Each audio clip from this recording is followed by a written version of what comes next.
lo que tiene que ver en mercados estandarizados y en los mercados no estandarizados. Entonces, no más que darle nuevamente la bienvenida a nuestro amigo Felipe García y agradecerle nuevamente por ese espacio y por su tiempo en compartir su experiencia con nosotros. Bienvenido, Felipe. Ya puedes compartir pantalla si gusta. Y aquí te dejo con estos estudiantes que van a absorber todo el conocimiento que les vas a transmitir en el día de hoy. Perfecto, muchas gracias Carlos por la introducción, muchas gracias a los asistentes por acompañarnos el día de hoy, muy contento de venir a contarles un poco sobre la dinámica de estos productos en el mercado colombiano, que yo creo que cada vez se hacen más relevantes, cada vez y en los últimos años seguramente con los movimientos que hemos tenido del dólar, de diferentes variables macro, las tasas de interés, cada vez toman más relevancia hablar de derivados, de contratos, de futuros, de opciones, de forward, de swaps, de todos los productos que existen en el mercado para proteger ese tipo de riesgos financieros a los que estamos expuestos en general los participantes de la economía y pues de forma un poco más explícita las diferentes empresas. Entonces, quiero invitarlos a que si a lo largo de la charla que les voy a compartir tienen alguna pregunta, por favor, siéntanse totalmente libres de interrumpirme y vamos solucionando las inquietudes que puedan surgir sobre la marcha. Para iniciar, me confirman si están revisando si pueden visualizar mi pantalla, por favor. Claro que sí. Listo, perfecto. Bueno, entonces para iniciar, yo creo que un poquito la idea es contarles a ustedes de dónde viene todo este tema de los derivados. Tal vez Guillermo les introdujo un poco el contexto general y acá particularmente pues yo quería contarles que este tema de los derivados y en particular el tema de los derivados estandarizados, que son los derivados que se negocian a través de las bolsas de valores, no es un tema nuevo. Es un tema que en el mundo ya se tiene, digamos que una historia bastante amplia. En particular, el primer mercado organizado de derivados fue el Chicago Board of Trade, una bolsa de valores que surgió en 1848. Hace ya, digamos que un periodo muy largo de años que lleva la evolución de estos mercados y donde inicialmente los productos que se empezaron a negociar a través de estos mercados organizados, lo que buscaban era tratar de gestionar unas necesidades que tienen los participantes frente a conocer de forma anticipada precios de las cosechas. Inicialmente, estos productos de derivados nacen alrededor de todo el tema del agro, de los granos, y con el tiempo, pues digamos que ha habido una evolución significativa frente a otro tipo de productos y de derivados sobre contratos o productos o instrumentos financieros, que ya vamos a revisar un poquito más a detalle qué quiere decir eso. Como les comentaba, en 1848 arranca la primera bolsa de un mercado estandarizado de derivados y a partir de ahí en los diferentes países del mundo pues se ha venido dando un lanzamiento y una creación de diferentes mercados de derivados y en particular pues en Colombia el mercado de derivados estandarizados arrancó en el año 2008. Arrancamos con productos de contratos de futuros sobre el dólar y sobre TES, que son los títulos de deuda pública que emite el gobierno nacional para financiarse. Y hemos venido sacando pues una serie de productos a lo largo de esta historia, dentro de los cuales eh, tenemos, digamos que en 2018 también pues un hito importante que fue el lanzamiento del mercado de opciones. Hoy en el mercado local contamos tanto con futuros como opciones y son productos pues que están a la disposición de los diferentes agentes de la economía y de las empresas, pues para cubrir, proteger esos escenarios de riesgo que en el último tiempo, si ustedes analizan un poco la historia, cada vez han sido más frecuentes. Yo creo que tal vez, y seguramente ustedes tienen presente, la pandemia fue una situación totalmente atípica que no solo en la vida cotidiana de las personas, sino en los mercados financieros tuvo una serie de implicaciones de gran calado. Y cuando terminamos esta pandemia, si se quiere, y se empezaron a abrir de nuevo las economías a los cierres que trajo la pandemia, nos encontramos después con una guerra, nos encontramos después con problemas en la cadena de suministro, nos encontramos con presiones inflacionarias a lo largo del mundo. Y todos estos factores al final se traducen también en cómo se comportan las economías, cómo se comportan las empresas y las variables financieras que nos permiten hacer ese seguimiento pues propio de los mercados. En ese contexto, pues el tema de los derivados se vuelve muy relevante porque ya, y nada más por el nombre de la charla, sabemos que los derivados pues son una herramienta de cobertura, es decir, que nos permite protegernos de ciertos eventos, de ciertos escenarios a los cuales pues muchas veces no queremos estar expuestos. Una breve recapitulación, porque sé que Guillermo seguramente les contó esto, pero es el concepto, lo que hay detrás de la palabra de derivados, que muchas veces uno cree que esto debería ser algo súper enredado, súper complejo, y en particular, digamos que en el mundo de las finanzas tiende uno a adornar, digamos que a veces de mal las cosas.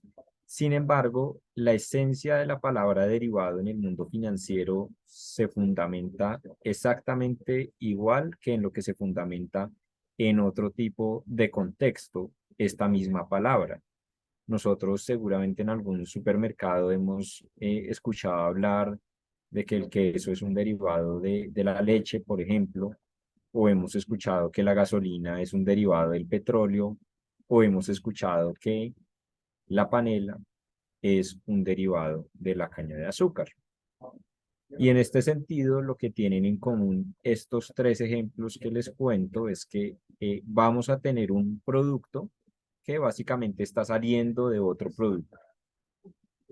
Y en eso se fundamentan los derivados. En el caso de los derivados financieros, pues lo que pasa es que vamos a tener un producto financiero que va a salir o que va a depender de un activo que sea, puede ser el dólar, pueden ser bonos de TES que les comentaba, que son los títulos de deuda que emite el gobierno, pueden ser acciones, pueden ser índices, y así hay una gama amplia de lo que vamos a conocer como un activo subyacente.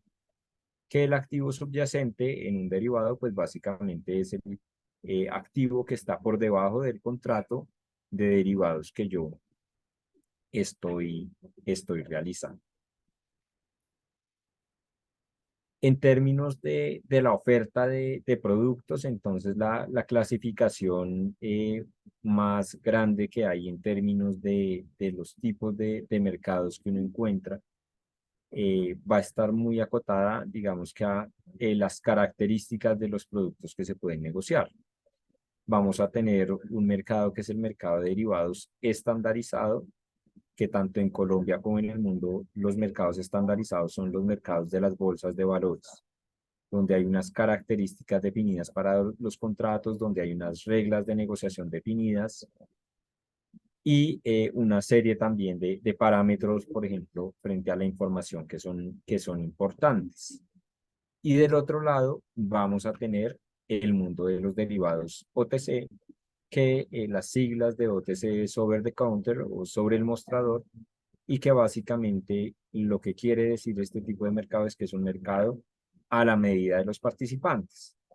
El mercado de las bolsas de valores, los contratos de futuros que vamos a conversar ahorita, son instrumentos con unas características estándar, mientras que en el OTC vamos a encontrar características específicas a la medida de las necesidades de los clientes. ¿Qué ventajas y desventajas tiene esto? Pues la ventaja, por ejemplo, en el caso del mundo de los derivados OTC es que uno puede encontrar un producto que le protege exactamente lo que uno necesita. Si uno hizo una exportación, por ejemplo, y le van a entregar unos dólares en 3 meses, una cantidad particular en una fecha totalmente definida, con unas condiciones específicas, un forward, pues es una alternativa interesante en la medida que la empresa o la persona puede hacer una cobertura de ese flujo de dólares que va a recibir en el futuro con esas condiciones específicas del flujo que va a recibir. El mercado estandarizado, del otro lado, es un mercado que se va a ajustar en muchos casos a lo que necesitan los participantes del mercado, pero que no es perfectamente ni exactamente lo que necesita cada cliente. Sin embargo, la gran ventaja que tiene pues el mercado estandarizado es que precisamente al ser estándar, lo que va a permitir es que más participantes en el mercado tengan la capacidad de negociar estos productos y también un punto que es bien importante y es potencialmente desmontar esas estrategias de cobertura o de inversión que puede realizar o utilizar cualquier participante pues en el mercado de derivados. Entonces, si bien no tenemos exactamente el producto a la medida de nosotros, sí vamos a tener mucha más flexibilidad frente a la manera en la que lo negociamos, las contrapartes con las que lo podemos llegar a negociar este tipo de productos y pues al final el resultado financiero entre un forward o un futuro que son equivalentes pues va a ser exactamente el mismo. Hay adicionalmente una serie de diferencias en estos mercados. Mencionaba la primera que hacía referencia a las características de estos contratos, pero adicionalmente hay unos factores que se deben tener en cuenta, factores que cada vez vienen ganando más la atención de los participantes del mercado. Y uno de estos es, por ejemplo, el riesgo de crédito o el riesgo de contraparte, que básicamente aquí como estamos hablando de contratos de derivados, en los contratos de derivados pues hay una serie de obligaciones que están asumiendo las personas que entran o las empresas que entran en este tipo de contratos. Y como cualquier contrato, existe la posibilidad de que se dé un incumplimiento a lo que se está pactando o acordando en estos productos. En ese sentido, pues el riesgo de contraparte es algo que se vuelve muy relevante porque los contratos estandarizados, los productos de derivados estandarizados, por su definición, todos van a ser compensados y liquidados a través de la Cámara Central de Riesgo de Contraparte. ¿Qué quiere decir esto? Que vamos a tener una entidad central que va a centralizar el riesgo del mercado y que se va a convertir en la contraparte de cada una de las diferentes, de los diferentes agentes, digamos, económicos o intermediarios del mercado que están operando los productos. Y esto, pues, lo que permite es al final evitar eventos de riesgo sistémico en la medida que la Cámara se asegura de que todo este tipo de operaciones pues se cumplan en el mercado.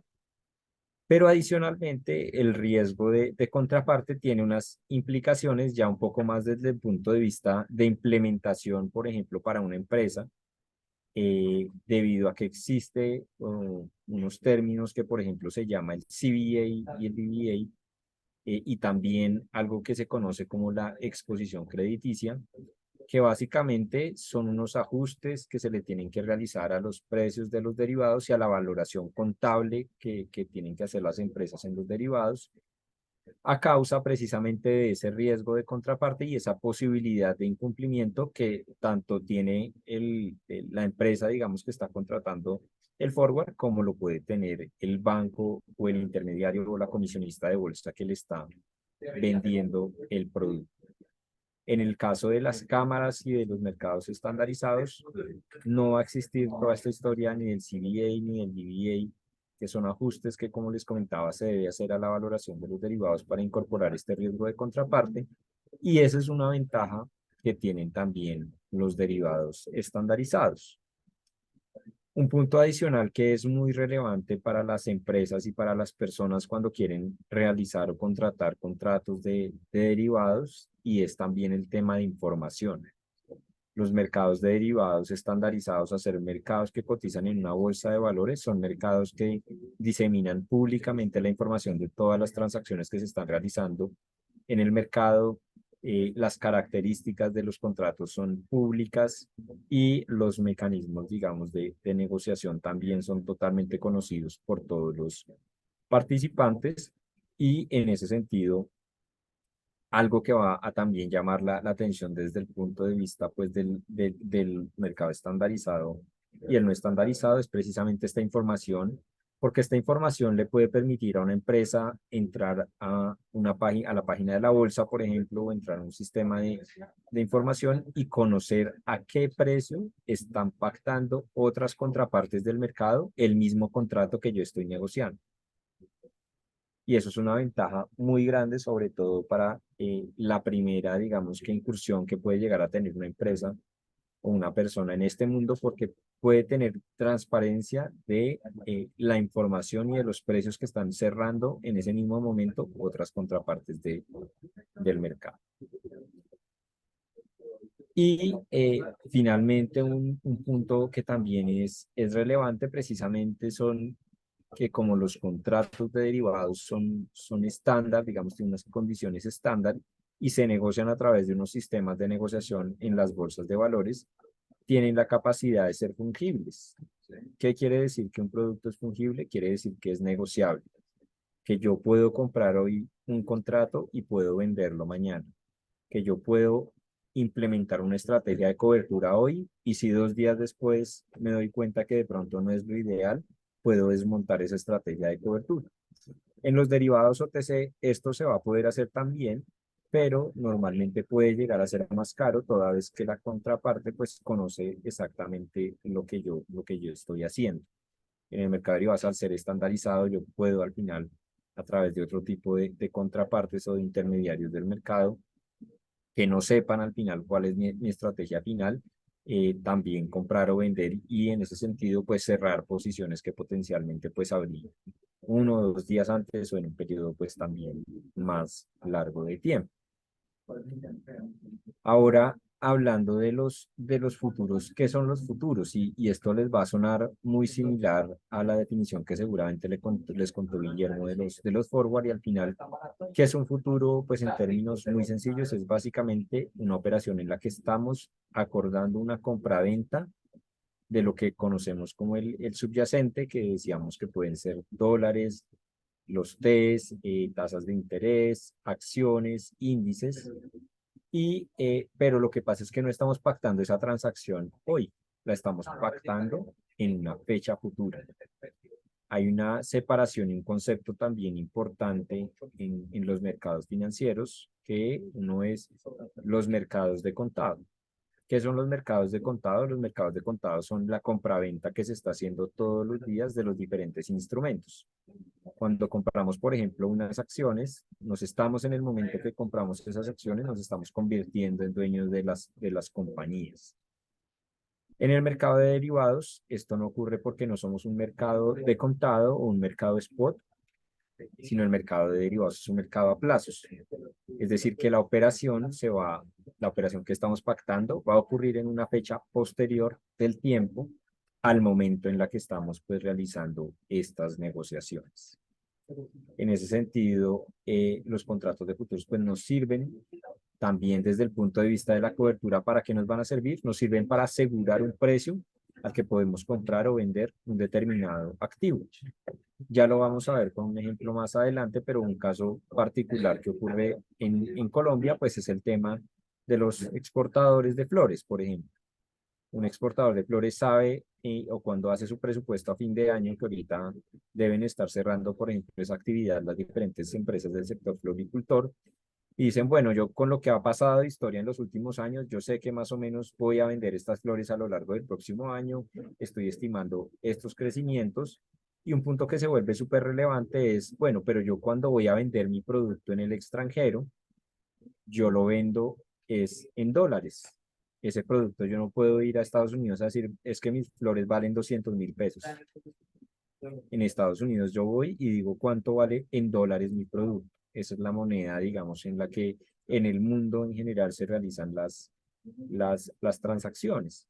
Y en ese sentido, pues yo como empresa exportadora, como floricultor colombiano, voy a ver afectados mis resultados financieros si el dólar sube o si el dólar baja.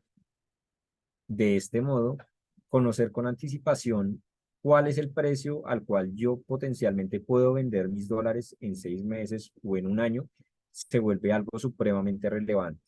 No necesariamente porque me vaya a ir mejor o peor en el futuro, porque van a haber ocasiones donde de pronto el dólar era mejor no haberse cubierto, y van a haber otras donde uno va a decir, uy, sí, menos mal me cubrí, pero lo realmente y el concepto, digamos, primordial del tema de las coberturas es saber que uno está transfiriendo ese riesgo, está quitando un riesgo que hoy en día uno tiene de el escenario de posibilidades y se está concentrando, por ejemplo, en el caso de un floricultor, en su actividad económica. ¿Cuál es su actividad económica? Pues producir flores de muy alta calidad para venderlas. Ese es en realidad donde está el núcleo, digamos, el core de la actividad que realizan los floricultores. Los floricultores y las empresas en general no deberían estar especulando sobre lo que pasa con el dólar. ¿Y por qué no deberían estar especulando sobre lo que pasa con el dólar? Pues porque el gran problema de esto, desafortunadamente, y en los últimos años se ha exacerbado ese comportamiento, es que hemos visto cómo la tasa de cambio puede pasar de un precio de 4.000 pesos por cada dólar a un precio de 5.000 pesos por cada dólar. Devaluaciones de 20-30%, desvalorizaciones, perdón, de 20-30% o apreciaciones también del dólar se pueden presentar no solo en periodos de tiempo de un año, sino incluso en periodos de tiempo de 2 o 3 meses. Y de todo eso pues se termina traduciendo en que los resultados financieros de las compañías se ven afectados.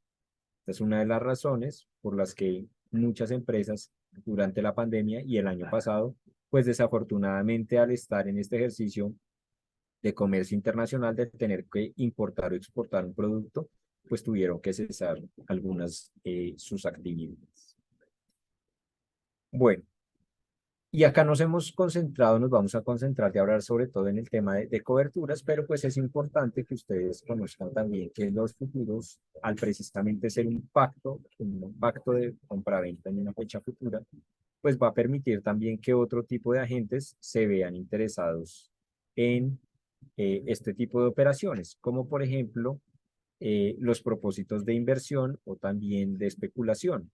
Un agente en la economía que quiere o que cree, digamos que por ejemplo el precio de las acciones de Ecopetrol va a subir, tiene la posibilidad de comprar las acciones en el mercado de contado y volverse accionista de la compañía, pero también va a tener la posibilidad, por ejemplo, de comprar un contrato de futuro sobre Ecopetrol y de este modo tener el riesgo de la acción sin necesidad de ser dueño de la compañía. Si el precio de la acción sube, él va a ganar dinero; si el precio de la acción baja, él va a perder dinero. Y desde el punto de vista de la inversión, ¿por qué son atractivos los derivados? Son precisamente atractivos porque cuentan con una característica, estos productos, que se llama el apalancamiento. ¿Qué quiere decir el apalancamiento? El apalancamiento en el mercado de derivados quiere decir que yo, cuando estoy pactando que voy a comprar unas acciones en un mes, hoy no necesito toda la plata con la que voy a comprar esas acciones. Voy a necesitar un porcentaje reducido que se va a llamar la garantía y que básicamente es un capital que solicitan las cámaras de riesgo para asegurarse que al vencimiento todas las operaciones se cumplan en el mercado. Sin embargo, pues al ser el capital un porcentaje, en el caso, por ejemplo, de una acción de Ecopetrol, alguien que quiera asumir un riesgo de 100 millones de pesos con alrededor de unos 25 millones de pesos más o menos, puede llegar a tomar ese riesgo. Y eso, desde el punto de vista del especulador, pues se vuelve muy atractivo, porque si en realidad el precio de la acción termina subiendo y yo estoy ganando plata, pues no voy a ganar plata sobre los 25 millones que yo tenía, sino en realidad sobre los 100 millones que era la posición, digamos, en riesgo que yo terminé asumiendo en el ejemplo, pues, de estos futuros de Ecopetrol. Y hay una tercera estrategia en la que no voy a entrar mucho en detalle porque es un poquito más compleja. Sin embargo, tiene por detrás una lógica de que tiene que haber un equilibrio entre los mercados de contado y los mercados de derivados. ¿Y este equilibrio por qué debería ocurrir? Porque si yo estoy pactando una compraventa de unas acciones de Ecopetrol a futuro o de unos dólares a futuro y el precio del dólar sube, pues lo que naturalmente uno debería esperar es que el precio de los futuros también suba y básicamente esto ocurre porque si llegamos al vencimiento de los contratos, pues uno lo que va a tener es la posibilidad de comprar un dólar más alto o más barato en función de cuál haya sido ese movimiento y uno a través del contrato de futuros al vencimiento, pues lo que está es pactando particularmente esa operación en la que se está volviendo dueño de unos dólares o se está volviendo dueño de unas acciones. Y como mencionaba, pues tiene que haber un balance entre estos dos mercados, así como los mercados, digamos, de tasa de interés o del mercado que se conoce como de fondeo, que es básicamente cuánto le cuesta el dinero a las entidades, que es básicamente la tasa de interés, cuánto le cuesta a una entidad conseguir recursos en el mercado, cuánto le cuesta a una entidad colocar recursos en el mercado. Tiene que haber un equilibrio entre estas variables y eso va a terminar acotándose pues en una estrategia que se llama el arbitraje, que básicamente un arbitrajista que quiere en el mercado, un arbitrajista que quiere hacer al final una utilidad totalmente libre de riesgo. Y para eso, lo que va a terminar haciendo pues es realizando operaciones en futuros y operaciones en el mercado spot a partir de lo que se esté negociando, digamos, en los mercados y tratar de realizar una utilidad totalmente libre de riesgo. ¿Cómo puede realizar una utilidad totalmente libre de riesgo? Pues cuando el precio del futuro no está reflejando en realidad lo que implica gestionar, digamos, el riesgo que asumen los participantes de este mercado. Para ponerlo en un ejemplo sencillo, en el caso de un futuro de acciones, por ejemplo, eh, un inversionista tiene, o un especulador, perdón, un arbitrajista tiene dos caminos. Un camino es decir, bueno, yo quiero vender unos futuros, por ejemplo, y yo cuando vendo esos futuros, pues me estoy comprometiendo a vender las acciones en un determinado plazo de tiempo, digamos un mes, pero yo no quiero tener riesgo. Entonces, si yo no quiero tener riesgo, y yo me estoy comprometiendo a vender esas acciones en el futuro, ¿qué debería hacer? Pues debería comprar esas acciones hoy y guardarlas en mi portafolio. ¿Y eso por qué me protege del riesgo? Porque si yo tengo las acciones en mi portafolio y llegamos al vencimiento, al momento de cumplir esa compraventa que pactamos, pues yo voy a entregarle al comprador del contrato esas acciones que había comprado para proteger. Pero resulta que esto no es el dinero, digamos que en el mercado no es gratis. Uno en el mercado tiene siempre un costo que es el valor del dinero en el tiempo y eso tiene que verse reflejado también dentro de las cotizaciones de los dos mercados. Que si llegan a estar desbalanceados, como les mencionaba, alguien puede entrar, comprar, por ejemplo, las acciones en el mercado de contado y vender futuros y al final terminar realizando una utilidad libre de riesgo. Esta es una presentación, digamos, o visualización de lo que normalmente ocurre en los mercados de futuros. Vamos a tener una línea, en este caso azul, que es el índice SP500, y del otro lado tenemos una línea anaranjada, que es un contrato de futuros del SP500. Y acá lo que podemos ver básicamente, pues es ese comportamiento tan correlacionado que básicamente nos está permitiendo tener una exposición casi que al 100% de lo que está ocurriendo en los mercados de contado. Y esto pues va a ocurrir para los diferentes tipos de productos, tanto como les mencionaba, bonos, acciones, tasas de cambio. Y en ese sentido pues se vuelve un instrumento supremamente relevante también en la medida que los contratos de futuros pues se pueden comprar o se pueden vender. Uno normalmente está acostumbrado a que cuando hace una inversión en acciones o en un bono, por ejemplo, o en un CDT, uno compra, uno solo tiene la posibilidad de comprar. Sin embargo, el mercado de futuros permite también tomar posiciones en corto. ¿Y esto por qué es relevante? Porque le permite, por ejemplo, a un exportador, desde el punto de vista de la cobertura, asegurar un precio de venta de los dólares a futuro y conocer hoy cuántos son los pesos que va a recibir por cada dólar de un flujo de una exportación que tiene, por ejemplo, en 6 meses. ¿Por qué hablar de coberturas entonces? Porque es importante, digamos, esta charla y que todos, digamos, seamos un poco más conscientes de este tipo de estrategias. Y es básicamente porque el éxito, digamos, al final de una compañía no solo depende de qué tan buena es haciendo lo que hace, qué tan buena es cultivando flores, qué tan buena es en el proceso de manufactura, por ejemplo, de algún producto, sino también que también logra identificar y gestionar su entorno económico. La realidad, como les comentaba iniciando la charla, de las economías, la realidad actual del mundo es que estamos expuestos a un sinnúmero de cosas que cambian todos los días y que muchas de ellas no los podemos controlar. Nadie seguramente estaba esperando que el tema de la pandemia fuera lo que fue. Nadie estaba esperando que después de una pandemia tuviéramos una guerra de Rusia y Ucrania. Nadie después de una guerra de Rusia y Ucrania estaba esperando una guerra en Medio Oriente entre Israel y Hamas. Todo este tipo de variables terminan afectando los mercados, repercutiendo también en el precio, por ejemplo, del dólar, repercutiendo en las tasas de interés, y estos factores pues afectan de forma directa los resultados de las empresas. Y es en este sentido en el cual pues es importante tomar y definir estrategias para protegernos de esas variables que no están en nuestras manos y concentrarnos como empresarios realmente en lo que podemos controlar, que es, por ejemplo, la calidad de nuestras flores.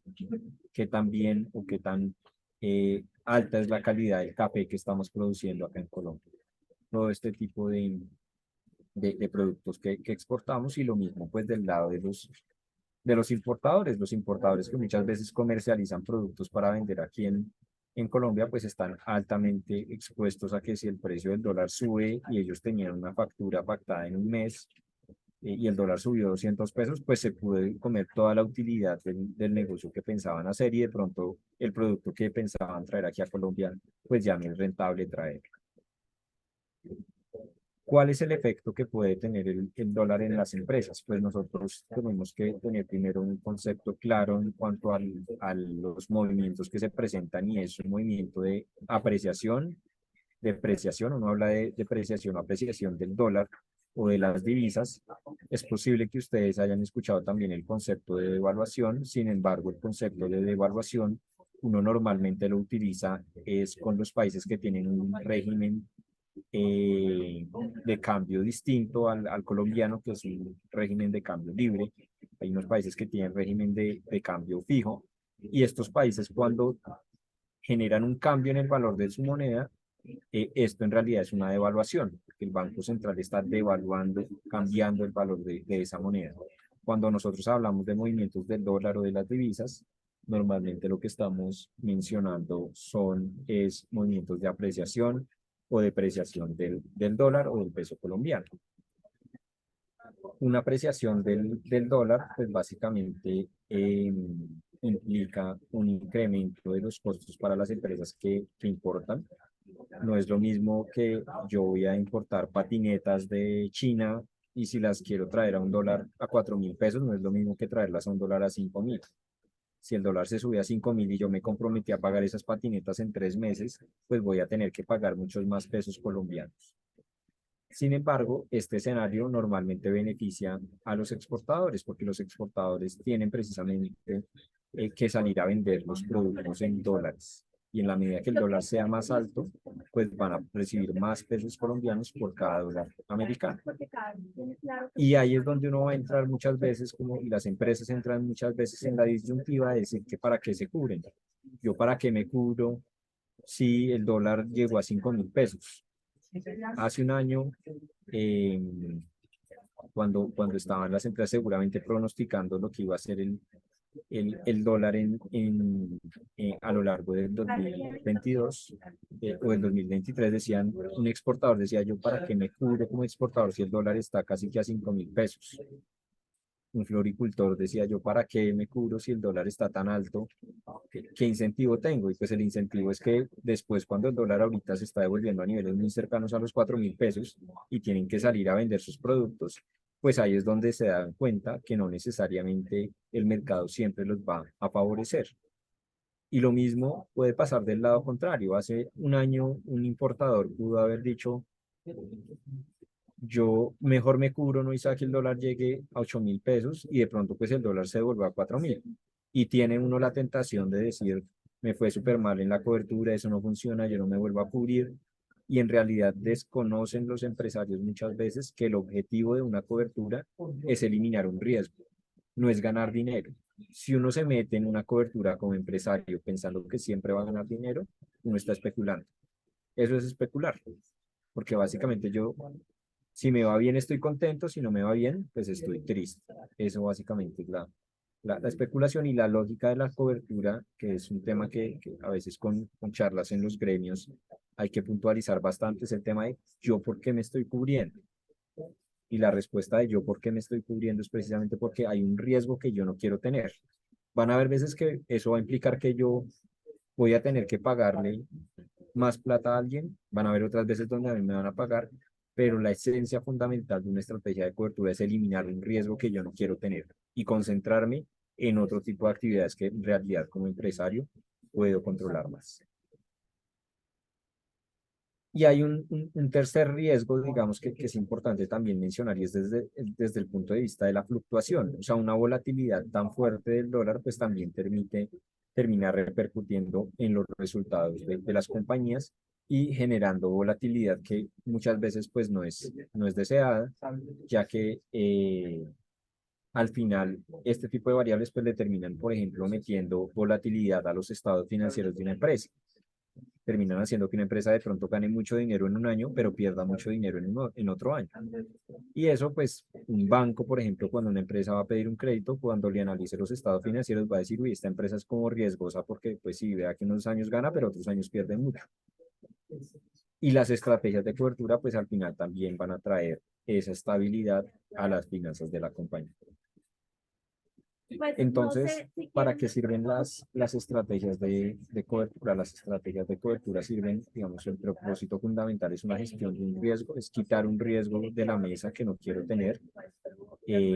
Va en línea con la sostenibilidad, con pensar en que la empresa es un negocio de largo plazo y de que yo cuando me cubro unas veces voy a ganar, otras veces voy a perder, pero lo que quiero es precisamente suavizar el efecto que puede llegar a tener un movimiento muy brusco del dólar o de cualquier variable financiera.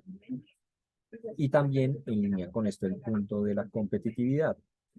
La competitividad la menciono porque eh, en la medida que yo implemento estrategias de cobertura como empresario, pues tengo la capacidad también de concentrarme realmente en mi actividad y no estar dependiendo de que el dólar suba o el dólar baje para yo hacer más dinero. Entonces, esto yo creo que son como los mensajes más importantes desde el tema de coberturas. Aquí hay un ejemplo, digamos, que traigo de esto, cómo al final se termina viendo un poquito más aterrizadamente. Entonces, hagamos el ejercicio en diciembre de 2022. Estábamos haciendo el presupuesto de este año, de 2023. Y en ese momento del tiempo, si recuerdan, pues el dólar estaba en un nivel alto, estaba en un nivel de 4.800 pesos. Y ustedes como financieros de una empresa, como tesoreros de una empresa, estaban analizando y de pronto a ustedes les preguntó el presidente de esta compañía, venga, el dólar ha subido un montón, ¿usted qué cree que va a pasar adelante? ¿Qué cree que podemos hacer eh, para al final que no nos vaya a impactar de pronto un movimiento del dólar? Y en esa misma fecha, los contratos de futuros se estaban negociando a 5.070 pesos. Vamos a conversar un poquito ahorita más adelante de dónde se sale este precio, pero como veíamos, sabemos que es algo que va a estar fluctuando de forma muy correlacionada al precio del dólar. Entonces, nosotros queremos analizar los escenarios de haber implementado una estrategia de cobertura. Y en ese sentido, pues vamos a analizar un escenario que es el escenario que se nos terminó presentando este año, y es que se presentó una depreciación del dólar. Y esa depreciación del dólar, ¿qué quiere decir? Que el dólar pasó de 4.800 pesos a 4.000 pesos. Esto para un importador de flores, para un exportador de flores, para un exportador de café, ¿qué quiere decir? Quiere decir que cuando él sale a vender los dólares que le dieron por su exportación, él va a recibir, en un caso de la cobertura, los 5.070 pesos. Si él decide cubrirse y tenía la posibilidad de cubrirse a 5.070 pesos y llegamos a ese momento del tiempo y el dólar está en 4.000, él a cómo vende los dólares, vende al precio que pactó. Recordemos que el futuro es un pacto de compra o de venta a futuro. El exportador tiene que vender esos dólares a futuro porque él va a recibirlos del pago de su exportación. Si el exportador va a recibir y aseguró ese precio de venta en 5.070, pues 5.070 pesos es lo que recibe por los dólares de su exportación. ¿Qué pasa si no hubiéramos realizado la cobertura? Pues si no realizamos la cobertura, tenemos que salir al mercado a vender los dólares. ¿Y a cómo los vamos a vender? A 4.000 pesos. En este caso, pues la cobertura hace bastante sentido, porque uno dice, uy, nos fue súper bien, teníamos la posibilidad, o estábamos en un nivel de 4.800, tenemos la posibilidad de vender dólares a 5.070 pesos, y el dólar se terminó cayendo hasta 4.000. O sea, si yo no me cubro, pierdo un montón de plata, pero como me cubrí, logré asegurar un nivel de tasa de cambio, eliminar ese riesgo y vender al final los dólares a una tasa mucho más competitiva. Del otro lado, podemos llegar a tener un escenario de apreciación del dólar. Y este escenario de apreciación del dólar, ¿qué quiere decir? Quiere decir que el dólar pasa de 4.800 a, por ejemplo, un precio de 5.200. Hubiera podido también presentarse. En un escenario de subida del dólar, ¿qué pasa si yo me cubro? Si yo me cubro, tengo que recordar, yo entré en un compromiso de vender los dólares a 5.070. ¿A cómo voy a vender los dólares entonces? A 5.070. Si no me hubiera cubierto, ¿qué hubiera pasado? Pues hubiera vendido esos dólares a 5.200 pesos. ¿Qué escenario me hubiera convenido más en este caso? Pues no haberme cubierto, porque si yo no me cubro, puedo vender los dólares a una tasa mucho más alta, a 5.200 y me tocó venderlos a 5.070. Entonces va a venir el presidente de la empresa a decirles a ustedes, ¿usted cómo es tan bestia de ponernos a meter en una estrategia de cobertura cuando vea toda la plata que nos tocó perder porque hubiéramos podido vender nuestros dólares más altos? Y ese tipo de comentarios que puede recibir un tesorero o un financiero de una compañía son precisamente la base fundamental de la cobertura y es de nuevo recordar yo qué es lo que estoy haciendo. Si yo me estoy cubriendo, yo no puedo asegurar que voy a ganar siempre plata. Van a haber unas veces donde me va a ir bien, otras veces donde no me va a ir tan bien, pero lo importante en este caso es que yo desde el momento, desde diciembre del año pasado, hubiera como exportador podido asegurar un nivel de tasa de cambio a 5.070 pesos y olvidarme de esa discusión, que si el dólar sube, que si el dólar baja, yo sé cuántos pesos me van a pagar por cada uno de esos dólares y en ese sentido puedo conocer y tener mayor certeza sobre cuál va a ser el nivel de rentabilidad de mi compañía. No sé si hasta ahí alguno tenga alguna pregunta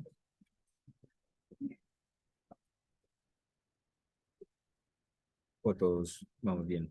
Javier, Adelante, ¿quieres saber? chicos, sin temor. Si tienen algún tipo de... Adelante, Javier, Javier Tirado.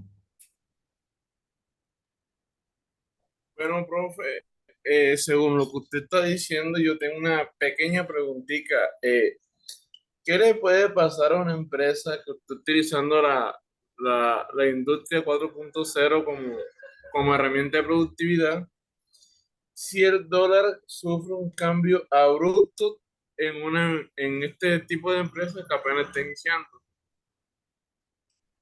Pues el impacto, digamos que en las fintech, por ejemplo, o en empresas pequeñas que están metidas en temas de tecnología, el impacto es igual de fuerte o incluso más grave de lo que le puede pasar a una empresa ya consolidada. Una empresa consolidada que se dedica, por ejemplo, a la exportación de flores, es posible que si un año el dólar es muy malo, ellos al final tienen unas reservas de años anteriores y lo pueden hacer. Pero una empresa pequeña que está en crecimiento de evolución tiene varios riesgos. Tiene por un riesgo asociado a quiénes son los principales accionistas de estas compañías. si revisamos, por ejemplo, quiénes son los principales accionistas de una empresa como Rappi, de una empresa como Nubank, por ejemplo, pues vamos a encontrar que los grandes dueños de estas compañías son fondos de capital extranjero que invierten en dólares. Cuando un inversionista de este tipo, un fondo internacional que quiere comprar una pequeña compañía o que quiere capitalizarla para potencializar ese crecimiento exponencial que se espera en estas empresas, ellos cuando invierten en dólares, no vienen a invertir en pesos.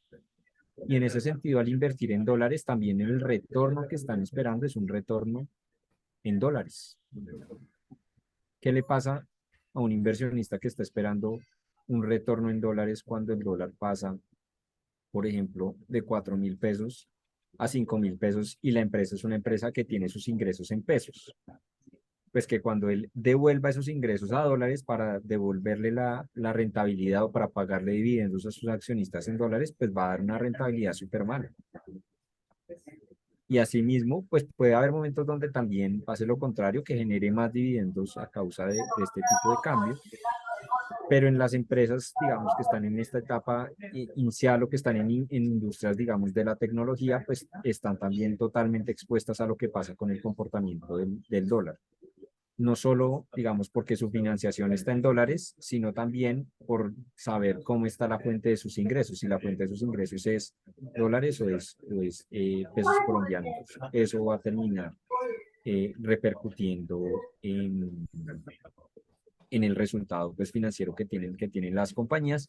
Y en ese sentido, desde una empresa pequeña, y un tema que me gusta mencionar es que hoy en día se pueden hacer coberturas desde montos muy pequeños. O sea, uno muchas veces cree que el tema de las coberturas es para empresas grandes, que alguien tiene que tener o facturar 1.000 millones de pesos al año para hacer una cobertura.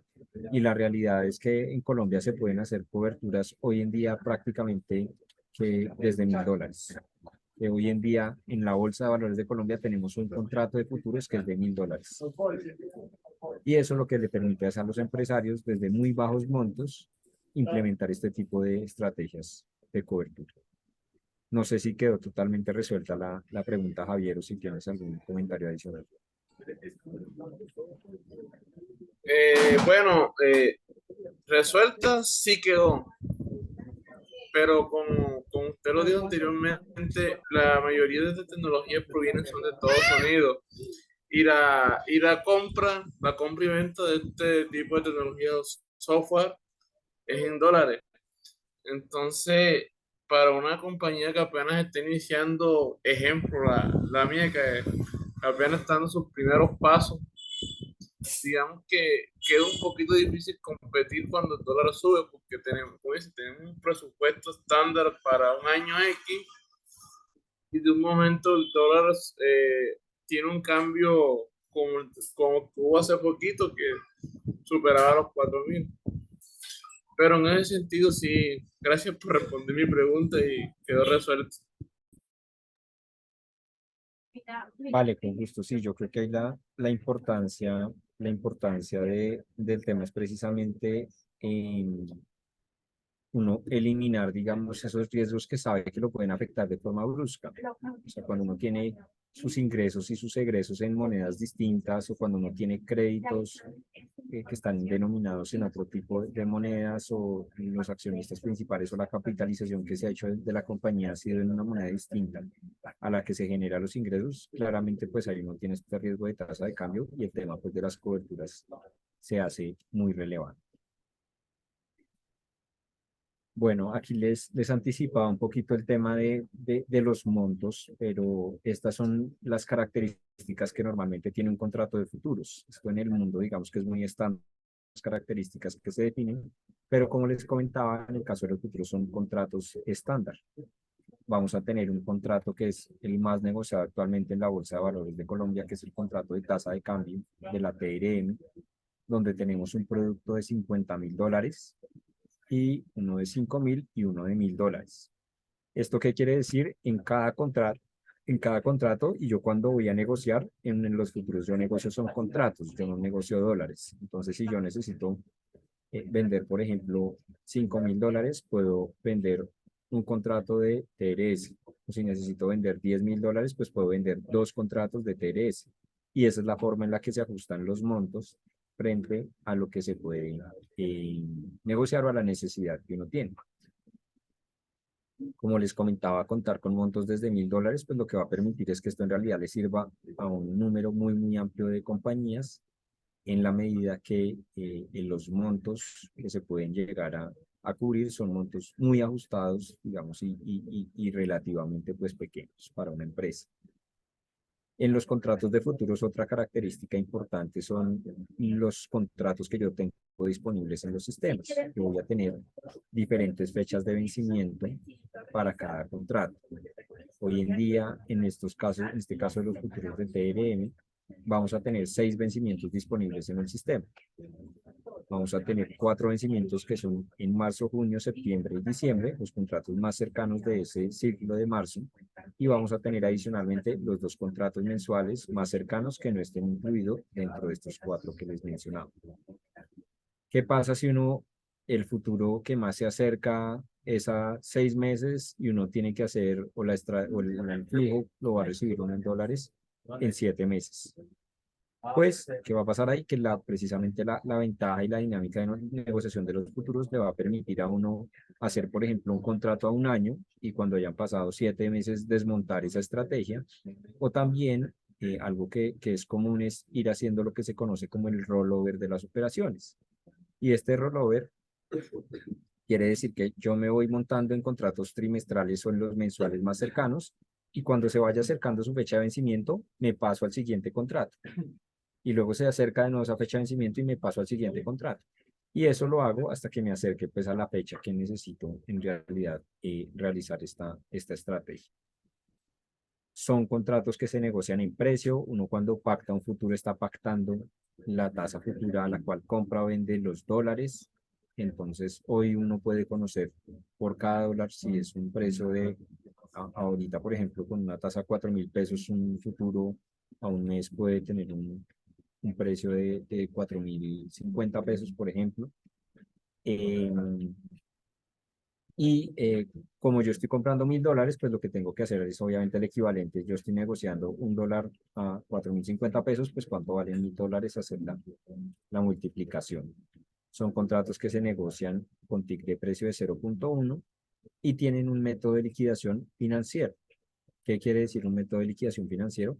Que cuando llegamos al vencimiento del contrato, en realidad yo no voy a recibir físicamente los dólares, sino que lo que voy a hacer es mirar cuánto vale el dólar en el mercado, cuál fue la tasa que pactamos, hacer la diferencia y pues le van a entregar, digamos, que tenga una posición ganadora la plata que se ganó y el que tenga la posición perdedora pues la tiene que pagar.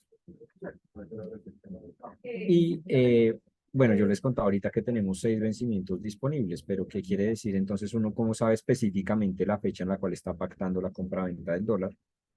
Para ello, en los sistemas, digamos que está pues claramente definida la fecha específica, pero la lógica que existe por detrás en los sistemas es una lógica a partir de la cual el vencimiento es el segundo miércoles del mes de vencimiento de cada contrato.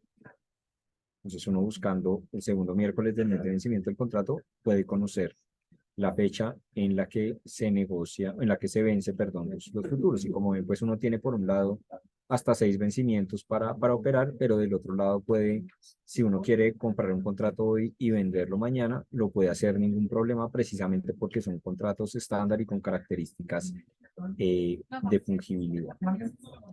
Tenemos también pues en Colombia el tema de los futuros de tasa de interés, tenemos tanto bonos que son los test de referencia específica, sobre el índice Colcap, que es el índice de referencia del mercado accionario colombiano, y sobre acciones individuales. Y la lógica sobre todo este tipo de productos pues puede ser la misma. Al final hay agentes institucionales como aseguradoras, por ejemplo, que tienen la necesidad de protegerse de los movimientos de las tasas de interés. El año pasado, que fue un año muy complejo para la deuda pública, ustedes deben tener presente, seguramente vieron ese incremento tan fuerte de la política monetaria, un movimiento de más de 900 puntos básicos en la tasa de política monetaria.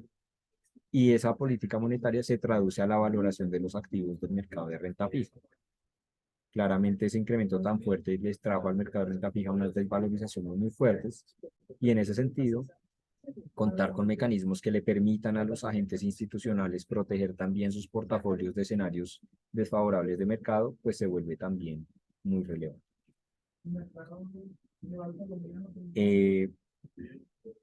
Bueno, y quería extenderme un poquito más, pero veo que se nos está acabando el tiempo entonces para contarles un poco sobre la dinámica de nuestro mercado de derivados estandarizados de la bolsa. En el mercado de derivados estandarizados de la bolsa este año venimos con un promedio diario de 734.000 millones de pesos al día. Estos montos, pues como pueden ver, son principalmente jalonados por el producto de tasa de cambio, los futuros de TRM que les comentaba son el producto que más se negocia, seguidos por los futuros de tasa de interés, en particular, pues estos contratos de los bonos TES, que para los diferentes agentes del mercado, pues es un producto supremamente relevante y que en particular, pues para los institucionales, contar con herramientas para la gestión de este riesgo es también muy, muy importante. La posición abierta, que básicamente es sumar todos esos contratos que están en el mercado, todas las posiciones que tienen los diferentes participantes, hoy en día es del orden de 15 billones de pesos en el mercado local, lo más representativo de nuevo, tasa de cambio seguido de y como pueden ver, este crecimiento pues tan fuerte que hemos tenido en 2023 y 2022 pues también ha estado en parte jalonado por la volatilidad de los mercados. Normalmente cuando hay más riesgo en las economías, cuando hay más movimiento de las variables, pues se hace más relevante también implementar estrategias de cobertura. Y en ese sentido, una de las variables que ha venido apoyando también pues este crecimiento tan fuerte en términos de volúmenes, que ha sido pues, muy bueno en los 2 últimos años, ha sido principalmente también digamos que la volatilidad y el riesgo que ha habido en los mercados. Creo que por temas de tiempo, desafortunadamente, pues no vamos a poder entrar en más detalle de las opciones y también pues un poco como más de la forma en la que se crean los precios de estos productos. Sin embargo, pues si les parece de interés, podemos de pronto coordinar otra sesión más adelante en la que revisemos a mayor detalle las opciones y un poco más de detalle de la valoración de los contratos. Solo para recalcar, digamos que un mensaje que traté de mandar a lo largo de la presentación y pues es que hay muchas variables que afectan a las empresas y sobre las que no tenemos control. Pero sobre lo que podemos tener control y que es claramente identificado en los últimos años que ha afectado a las empresas es el precio del dólar. Y en ese sentido, hoy en día existen mecanismos para protegernos de esas vulnerabilidades y de esos riesgos. Y con eso pues terminaría la presentación. Quedo atento si tengan alguna duda que quieren que revisemos. Muchas gracias, estimado Felipe. Muy buena tu charla. La verdad es que muy entretenido la temática y a sabienda de que son un tema bastante, un poquito complejos, pero que son necesarios para que los estudiantes de hoy en día pues tengan la conciencia y la certeza de la importancia que tienen los derivados y sobre todo hacer coberturas financieras. Queda abierto el escenario para preguntas que tengan los participantes, ¿sí? Entonces, aquí estamos atentos a escuchar cualquier duda o inquietud para que nuestro amigo Felipe, pues, con el mayor gusto nos pueda colaborar. Buenas tardes, señor Felipe, ¿cómo está? Adelante. Mucho gusto, Edgardo Morris. Hola, Edgar. La mía no es pregunta, la mía puede ser sí, una pregunta más bien. Diferente a la variable dólar, ¿cuál sería una variable que de pronto no ayudaría tanto a las pequeñas empresas, pequeñas y medianas empresas? Sí, pues hoy de lo que más conversamos fue del dólar, pero sin duda hay otra variable que en los últimos años ha sido bien relevante, que es el tema de las tasas de interés. Como les comentaba, el Banco de la República llevó la tasa de interés a un nivel del 13.25, donde está hoy en día, y esto fue un movimiento supremamente fuerte que tuvimos después de ese nivel mínimo al que habíamos llegado en la pandemia, que fue alrededor del 2,75. La política monetaria, que tiene por objetivo el control de la inflación, es una tasa de referencia en los mercados y que se transmite a las diferentes tasas de la economía. Y en ese sentido, las tasas a las cuales tienen la posibilidad de adquirir créditos las compañías es también una variable que las impacta de forma muy directa.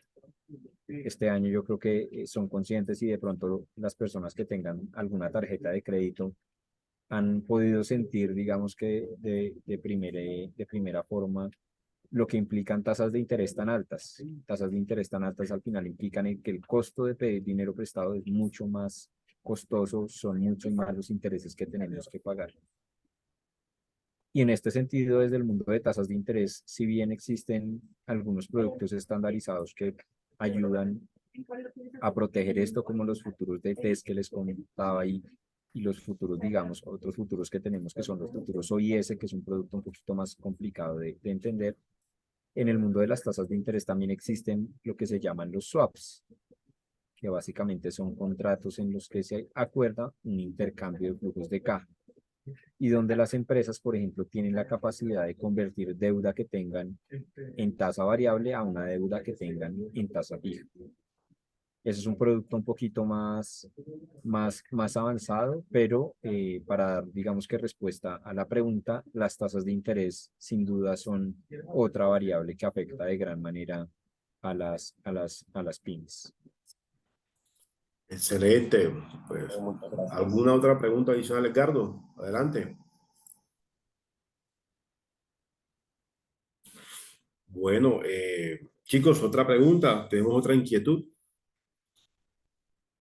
Son un poco tímidos. Ahora en clases que me dicen, profe, mire esto, profe, aquello. Pero bueno, la idea es que de mano de Felipe, todo un experto en esta temática, hayamos tenido la oportunidad de escuchar, y sobre todo lo que se les dice a todos, la importancia que tienen los derivados, de cómo hacer cobertura financiera, que ellos más adelante se van a encontrar en el mundo financiero, en el mundo empresarial.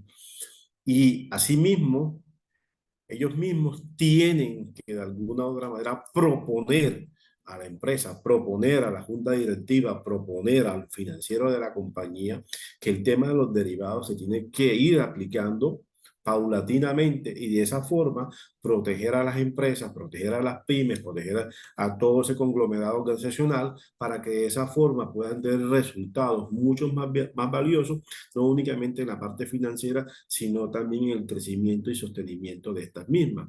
Entonces, desde este punto de vista hemos querido fortalecer ese conocimiento y estas temáticas, que no únicamente se imparten en el salón de clases, sino que a través de la bolsa de valores, que es nuestro aliado en este caso, podamos de primera mano enfatizar aún más sobre la importancia que estos tienen. Entonces, de antemano, pues, como te dije, Felipe, darte las gracias por este valioso espacio. Sé que los estudiantes ahora nuevamente van para clase, también sé que tienes que ir a almorzar, pues, y entonces con eso damos prácticamente por concluido nuestra sesión, este espacio. Miraremos si podemos agendar una segunda charla para enfatizar un poco más en el tema de opciones estandarizadas, y contar ciertas cositas que siempre quedan un poquito sueltas, y que poco a poco, cuando uno avanzando en las temáticas, puede ir reforzando, analizando, y de alguna manera pues sacar de dudas más adelante acerca de los temas compartidos. Nuevamente, Felipe, gracias por este espacio. Gracias a la Bolsa de Valores, gracias a los asistentes, y pues no más que darte un sincero abrazo de lo virtual, y estaremos nuevamente en contacto. Carlos y todos, muchísimas gracias por la atención, por las preguntas, y seguramente nos encontramos entonces en una próxima oportunidad. Que estén muy Listo. bien. Gracias, hasta luego.